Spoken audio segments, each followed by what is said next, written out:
Malakas, Top 1 of PSDC Class 002. One breath, one vision. We learned that every challenge we faced was not just about the skill, but about the faith, discipline, and unity. Each day began at 4:30 a.m. when we rose for physical exercise that tested our endurance and resilience.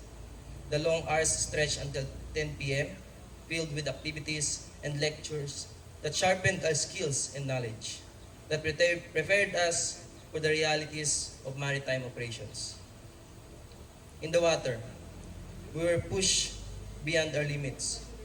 We conquered dives beyond 30 feet, where calmness and courage were our lifelines.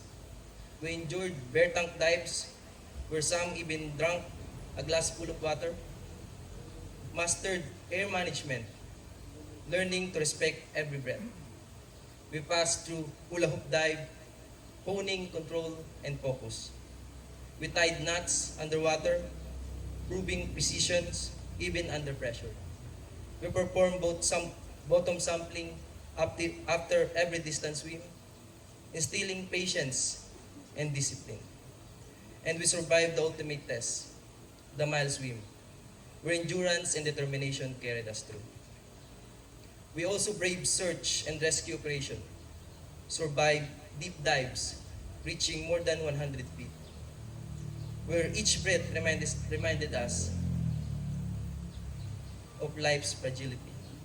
And we embraced night dives, where we witnessed the beauty of marine biodiversity here in Salomo, Bini, Batangas.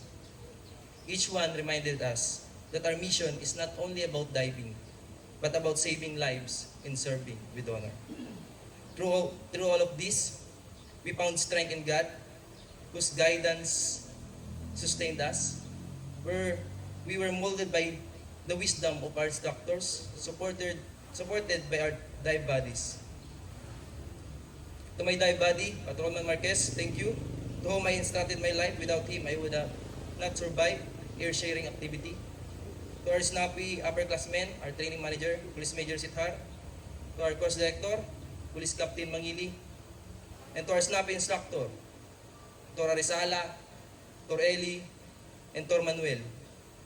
And also to our assistant instructors, our safety divers. Thank you for pushing us and guiding us in keeping us safe. And to all my teammates, Team Aris, your unity uplifted me, and together we carried each other through. This course was more than a training. It was transformation. We emerged not only as divers, but as brotherhood, banded by discipline, faith, and shared struggle. Truly, El Submarinista embodies the spirit of one breath, one mission. Again, thank you and good morning.